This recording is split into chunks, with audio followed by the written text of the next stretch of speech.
Bien, durante varios siglos se estableció como concepción clásica, sobre todo en una idea de cultura occidental, que la luz sería sinónimo de sabiduría, de verdad, de belleza, de lo puro, de Dios en sí. Y esta concepción de la luz en Occidente también tiene que ver con una concepción de la racionalidad. Empezaba por ese sol, incluso desde una concepción platónica del mundo de las ideas, donde iluminaba a la oscuridad aquello que fuera lo racional, aquello que fuera lo trascendental y no lo inmanente, porque el cuerpo sería oscuro, porque las penumbras que nos habitan en términos de pasiones, en términos de angustias, en términos de incertidumbres o en términos de zonas enigmáticas de nuestra alma, de nuestra conciencia, de nuestra psicología, de nuestro cuerpo, eran negativas. Y ahí se empieza a configurar una concepción occidental europea donde la luz, la iluminación, era racionalidad, era inteligencia. Esa concepción clásica tiene raíces en las concepciones platónicas, en las concepciones de la Grecia, de la Roma clásica, donde no podría haber incertidumbre, sino solamente iluminaciones, y que la razón humana tendría que ver con esa concepción de lo que se ilumina, con la luz, con lo que es aquello que puede ser lo inteligible, aunque te puede deslumbrar y es la verdad en sí difícil de alcanzar. Eso afectó la concepción del conocimiento, la filosofía, el arte, en términos de cómo se entendía la iluminación, la luz desde el medioevo, también el Renacimiento y en relación a la concepción de belleza. Referentes para esto, Umberto Eco y lo que tiene que ver con historia de la belleza. Por otro lado, también afectó las concepciones de colonización, donde Europa se asumía como la luz que podía alumbrar, iluminar las penumbras y oscuridades de otras culturas, culturas también enigmáticas, misteriosas, de penumbras, incluso geográficamente inmersas en selvas, África, Suramérica, concepciones mitológicas que no eran o no parecían responder a verdades claras y absolutas, etcétera, etcétera, etcétera. Esa concepción rigió el pensamiento y el conocimiento desde una idea de la racionalidad y la claridad del pensamiento que debía iluminar las oscuridades. Y empieza un quiebre con respecto a esa idea, esa concepción donde la luz es lo único bueno, verdadero, armonioso, bello, pero una luz específica desde una concepción incluso que tiene que ver con la divinidad, con la religión, posteriormente con el catolicismo y también con el conocimiento y con la concepción elevada de humanidad. Es en ese quiebre, en esa temporada, en esa transición donde aparece alguien como Nietzsche. Recordemos que uno de los planteamientos de Nietzsche o uno de sus descubrimientos, digámoslo así, es la muerte de Dios. La muerte de Dios es una muerte de un paradigma, es una muerte de una concepción cultural que ponía por encima la iluminación del conocimiento y la racionalidad y algo absoluto, una verdad absoluta, por encima de cualquier otra situación corporal, de cualquier otra necesidad propia, de cualquier otra inmanencia del cuerpo en su vida actual, presente, carnal. Y la muerte de Dios es el primer paso a ir a instancias distintas a las que serían esa luz absoluta y supuestamente única y verdadera. Por otro lado, también Nietzsche abre la posibilidad a lo que llamaría un quizás. Eso en el pensamiento, en la filosofía, una posibilidad de incertidumbre, una posibilidad de penumbra.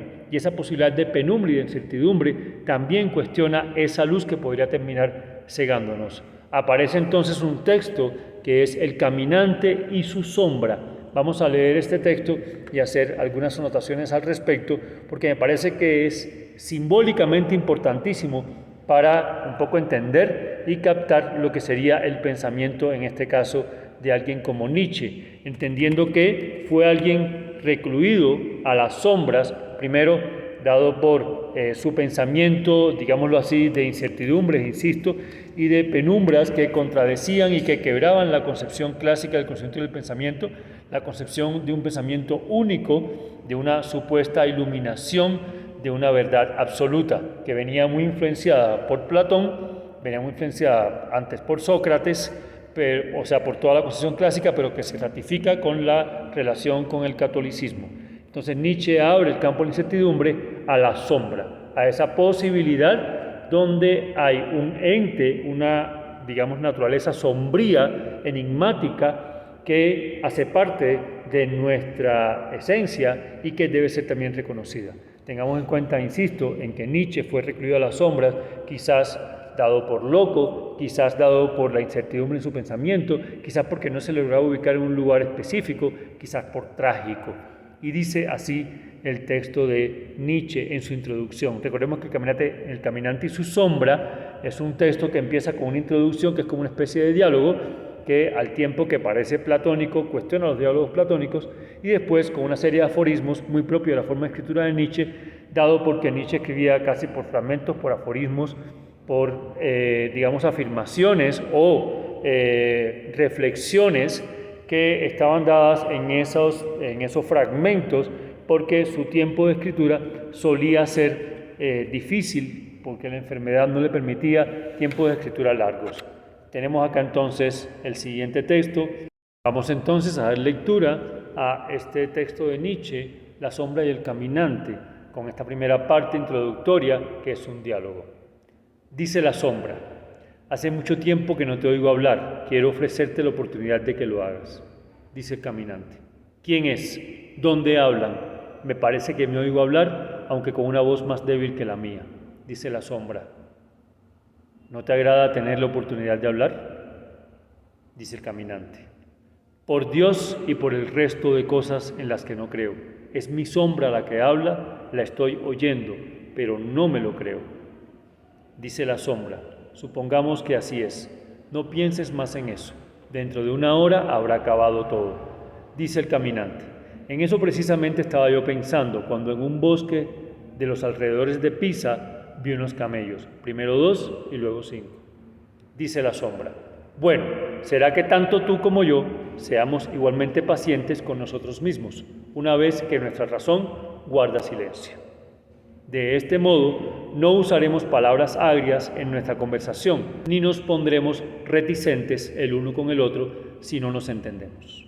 Si no se sabe dar una respuesta completa, basta con decir algo. Es la condición que pongo para charlar con alguien. En toda conversación un tanto larga, el más sabio dice por lo menos una locura y 3 estupideces. Dice el caminante: lo poco que exiges no es muy halagador para el que te escucha. Dice la sombra: ¿es que tengo que adularte? Dice el caminante: yo creía que la sombra del hombre era su vanidad y que en tal caso no preguntaría si había de adular. Dice la sombra: por lo que yo sé, la vanidad del hombre no pregunta, como he hecho yo 2 veces. Si puede hablar, habla siempre. Dice el caminante: observo que he sido muy descortés contigo, querida sombra. Aún no te he dicho cuánto me agrada oírte y no solo verte. Tú ya sabes que me gusta la sombra tanto como la luz. Para que un rostro sea bello, una palabra clara y un carácter bondadoso y firme, se necesita tanto la sombra como la luz. No solo no son enemigas, sino que se dan amistosamente la mano. Y cuando desaparece la luz, la sombra se marcha detrás de ella.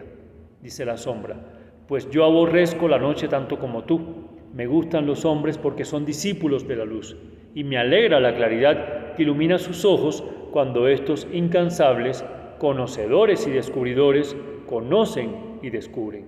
Yo soy la sombra que proyectan los objetos cuando incide en ellos el rayo solar de la ciencia. El caminante: creo que te comprendo, aunque te expreses como lo hacen las sombras, pero tienes razón. A veces los amigos, como signo de inteligencia, intercambian una palabra oscura y que para los demás es un enigma. Y nosotros somos buenos amigos. De modo que basta de preámbulos. Centenares de preguntas pesan sobre mi alma y quizá disponga de un menor tiempo para contestarlas. Veamos rápida y tranquilamente de qué vamos a hablar, dice la sombra.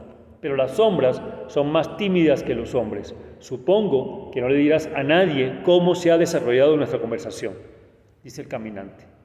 El modo como se ha desarrollado nuestra conversación, líbreme el cielo de los diálogos escritos de largo aliento.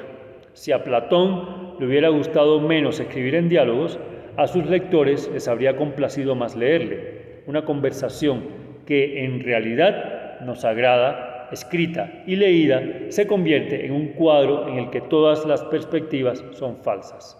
Todo es demasiado largo o demasiado corto. Sin embargo, quizá publique en lo que estamos de acuerdo, dice la sombra. Eso me basta. Nadie verá en ello nada más que tus opiniones. Nadie pensará en la sombra. Dice el caminante. Puede que te equivoques, amiga. Hasta ahora, en mis opiniones, se ha creído ver más a mi sombra que a mí mismo. Y dice la sombra, más la sombra que la luz, ¿es posible? Dice el caminante. Ponte seria, atolondrada, pues mi primera cuestión exige seriedad. Ahora vamos entonces a dar algunos apuntes de interpretaciones propias alrededor de lo que he investigado y revisado el contexto y lo que conozco del pensamiento de Nietzsche en relación a este texto. Primero, insisto, es ratificar que este texto prácticamente simboliza la transición de un periodo iluminado, donde la luz era la única verdad absoluta, en una concepción de belleza, armonía y también de conocimiento que venía del occidente clásico y que empieza a quebrarse con pensadores como Nietzsche a finales del siglo XIX y abriendo el siglo XX. En este caso, Nietzsche fue un pensador que vivió a las sombras, que se delimita como alguien sombrío por sus enfermedades, quizás por su incertidumbre de la forma de escribir y porque abre una penumbra en la posibilidad del conocimiento en términos de enigmas, en términos de elementos que no pueden ser del todo identificables con la luz clásica occidental y abre la posibilidad de la incertidumbre y del quizás. Pero además que empieza a encontrar zonas sombrías de sí mismo a partir de situaciones incluso psicológicas o llamaríamos mentales. En ese sentido, vamos por parte con el texto. Primero, dice la sombra que hace mucho tiempo que no te oigo hablar y que le da la oportunidad al caminante de que lo haga. ¿Quién es el caminante? El caminante, en mi interpretación, es la civilización, la humanidad. El caminante somos todas las personas que hemos hecho parte de la historia, es el andar de la historia y es esa historia que va transitando y caminando de un periodo clásico, platónico fundamentalmente, a un periodo moderno y si se quiere incluso contemporáneo del pensamiento. Es alguien que va transitando en su andar. Una cosa interesante es que si bien se hace alusión a la luz, nunca la luz tiene una voz en este diálogo, solamente hablan el caminante y su sombra. Y entonces, en este sentido, es interesante cómo la sombra da cuenta de la luz y el caminante es el cuerpo que va a implicar ese encuentro, ese intersticio entre la luz y la sombra. Es el cuerpo que permite dar cuenta de ambas. Y recordemos que a Nietzsche le interesa regresar al cuerpo. Y el caminante descubre entonces que la sombra habla. Vamos a otra parte acá, muy interesante y muy importante, donde dice la sombra, bueno, ¿será que tanto tú como yo seamos igualmente pacientes con nosotros mismos? Eso es muy importante. Y dice, una vez que nuestra razón guarda silencio. El sueño de la razón produce monstruos quizás, y es la razón que ya empieza a dormir a partir de un tránsito de una cultura occidental que ya está en decadencia en esta concepción única de razón y de conocimiento absoluta, de luz paradigmática. La razón se duerme, la razón es la luz y aparece la sombra. Es la oportunidad de hablar desde la incertidumbre. El sueño de la razón o dormir la razón es lo que propone Nietzsche prácticamente como la muerte de la razón, que puede ser el Dios o que puede ser Dios, un paradigma absoluto, total, iluminado, bello por excelencia, y la aparición de una incertidumbre. Y aquí entonces es donde dice, muy interesante, donde dice la sombra. Si no se sabe dar una respuesta completa, basta con decir algo. Entonces acá tiene que ver con esa parte sombría de Nietzsche, su forma de escribir y de plantear pensamiento, y es no dar respuestas completas, no hacer planteamientos absolutos paradigmáticos, cerrados en sí mismos y acabados, sino siempre dar la posibilidad de dejar algo incompleto o abierto. Así escribe Nietzsche en sus aforismos, en sus formas de plantear un poco el conocimiento. Después viene la cuestión de la adulación. Eso es muy importante porque lo que plantea Nietzsche es que se cuestiona si la sombra debería adular, ser adulada o pedir permiso para adular. Nietzsche se asumía o se le interpretaba como un personaje vanidoso, digamos con cierta prepotencia, porque precisamente destapaba sus oscuridades sin necesidad de lo que sería una especie de conformación científica de la filosofía. Por tanto, en este caso, la sombra él la asumía como una vanidad, pero en este caso no tiene que ser, o se pregunta por la posible adulación de la sombra. Una parte importante es cuando el caminante dice a la sombra que ha sido muy descortés, dice, observo que he sido muy descortés contigo, en tanto que el caminante es la historia que ha transitado la humanidad entre varios campos del conocimiento y que viene andando, caminando desde la era clásica, que solamente le daba valor a la luz como concepción de verdad, de belleza, de lo bueno, de lo divino, del verdadero conocimiento. Entonces esta humanidad ya en este cambio, donde deja atrás los paradigmas y le abre la posibilidad a la incertidumbre, al quizás a las oscuridades, a las penumbras externas o internas de la psiquis o del pensamiento, entonces se da cuenta que hay una sombra que ha estado rechazando, que ha estado, negando.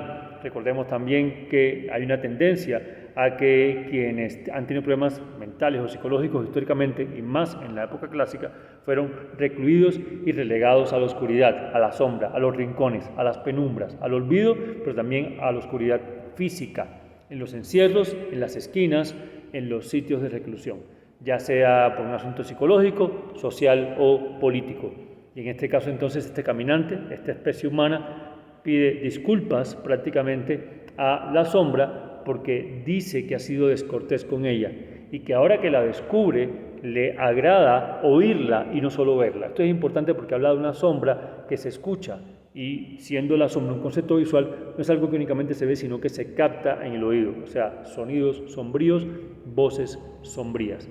Y aquí en esta parte continúa diciendo que la belleza ya no es la de la luz única, sino la belleza, la bondad y la claridad no es la concepción platónica o clásica, donde lo bueno es lo bello y lo bello es la luz en sí misma, la luz del pensamiento clásico occidental, de Dios mismo incluso. No, dice aquí que ahora la belleza se va a fundar como algo que requiere tanto la sombra como la luz, o sea, la armonía en sí, el equilibrio en sí, la penumbra y un poco el descanso a lo destructivo que puede ser incluso la luz en plenitud, en exceso, por decirlo así.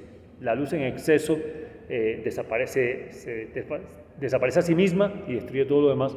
La sombra en exceso se suicida, por decirlo de alguna forma, ¿sí? Y dice que no solo no son enemigas la luz y la sombra, sino que se dan amistosamente la mano, o sea, se reconcilian. Esa es la nueva era del pensamiento que propone Nietzsche. Y cuando la luz desaparece, la sombra se marcha detrás de ella. O sea que hay una relación de dos campos del conocimiento que se van a acompañar. Pero en este caso, curiosamente, la sombra dice lo siguiente, al contrario de lo que pensaría Nietzsche o que pensaría el caminante. Dice la sombra, yo aborrezco la noche tanto como tú. ¿Por qué? Porque la noche ha sido siempre el espacio de incertidumbre donde desde las cavernas no podíamos percibir lo que nos rodeaba, era siempre peligroso. Y en este caso, como mismo el caminante aborreció la noche, la sombra también. ¿Por qué? Porque la sombra, si bien es la parte, digamos, no de luz, sino la contraparte de la luz, desaparecería en la noche total. En la noche no hay sombra.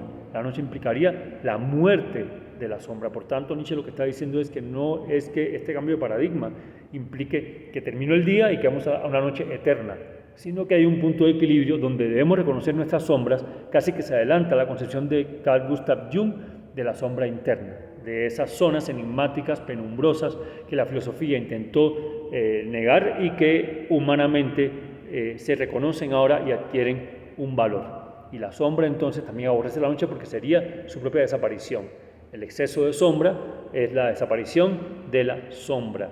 Habla de los hombres como discípulos de la luz, esto es ligeramente platónico, y la claridad en los ojos humanos cuando son incansables conocedores y descubridores, conocen y descubren. Entonces, Nietzsche, recuerden que pasaba del camello, el soportar, al león, el rebelarse, al niño, el niño que siempre descubre y la curiosidad permanente. ¿Qué defendía Nietzsche en la filosofía? El amor a algo que nunca se obtiene completamente, que es el conocimiento, seguir la luz desde la sombra y conocer a partir de un descubrimiento constante dado por la curiosidad. Dice el caminante que le comprende, aunque se exprese como una sombra. Curioso porque dice que hablas como una sombra, pero te comprendo en tanto que te reconozco ahora y antes no lo hacía. Y es importante lo que dice ahora. Dice que a veces los amigos, como signo de inteligencia, intercambian una palabra oscura que para los demás es un enigma. Recordemos que para Nietzsche la inteligencia tiene que ver también con el enigma, la incertidumbre. Muchos textos de Nietzsche están dados por enigmas, una palabra oscura. O sea, lo sombrío en la escritura, en el texto, en el conocimiento de la filosofía, es importante para Nietzsche en tanto que incentiva otra concepción de conocimiento que es el enigma. Y eso incluso es un elemento importante entre amistades, entre amigos. Y aquí en la parte importante, donde la sombra le dice que las sombras son más tímidas que los hombres, posiblemente porque la sombra está en la penumbra, un poco no se demuestra, no es protagonista, no está en un primer plano, sino visualmente siempre en un plano posterior, y eso implica una suerte de timidez en la sombra. Y le pregunta al caminante si algo de lo que han hablado lo van a publicar. Y aquí hay un guiño importantísimo, una crítica muy importante a que si bien está usando Nietzsche un diálogo, no está validando el diálogo platónico. De hecho, lo cuestiona, lo critica y lo interroga. ¿Sí? Está haciendo una especie de parodia al mismo tiempo que de crítica al diálogo platónico.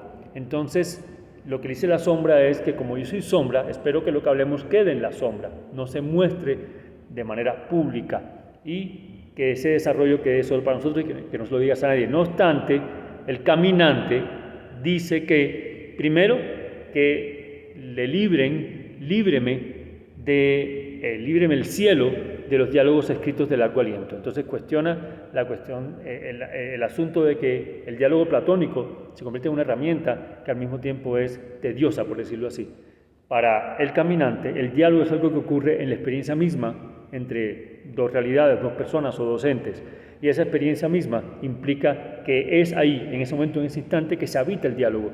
Escribirlo o narrarlo para otra persona es matar el diálogo en su vitalidad.